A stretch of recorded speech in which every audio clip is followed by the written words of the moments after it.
السلام علیکم ګرانو دوستانو. نن به زه تاسو ته وایم چې سریلانکا چې کوم دغه د ایشیا کپ فاینل کې د پاکستان غوندې مضبوطه ټیم ته ماتې ورکړې ده. ویډیو تر اخره پورې وګورئ، په هر څه به تاسو پوهیږئ. زه به تاسو ته وایم چې نن د ایشیا کپ دغه فاینل لوبه ترسره شوله چې دغه لوبه کې سریلانکا اول بیټینګ ترسره کړی و. ټاس پاکستان ګټلی و، خو دومره غټه لوبه کې پاکستان چې کوم د سریلانکا ته بیټینګ ورکړ، خو یو وخت کې د سریلانکا په 50 رنزو کې 15 لوبغاړي آوټ ول. خو دلته به زه تاسو ته وایم چې د سریلانکا لپاره راجاپاکسا فاینل لوبه کې یو اویا مهم رنزونه کړي دي. 15 په لوبه باندې یو اویا رنزه کړي چې پکې درې غټې شپږې دي او شپږ څلورې وهلې دي.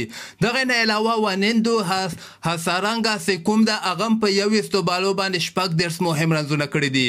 نو سریلانکا په اخرنی لس اورو کې ډېر زیات رنزونه وکړل چې یو اویا رنزه ټارګټ پاکستان ته ورکړی و. د پاکستان لپاره حارث رؤف درې لوبغاړي آوټ کړي دي او نسیم شاه یو لوبغاړی آوټ کړی ده. شاداب خان او افتخار احمد هم یو لوبغاړی آوټ کړی ده.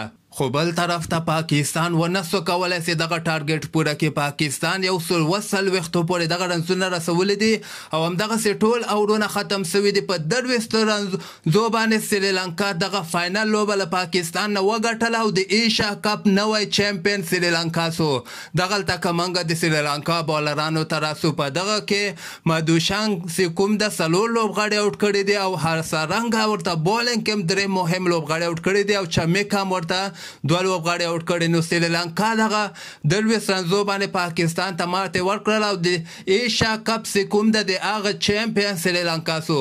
تاسو خپل نظر لاندې ما سره په کمنټ کې شریکولی سئ او همدغسې تازه خبرو لپاره تاسو دغه چینل هم در سره سبسکرایب کولی سئ.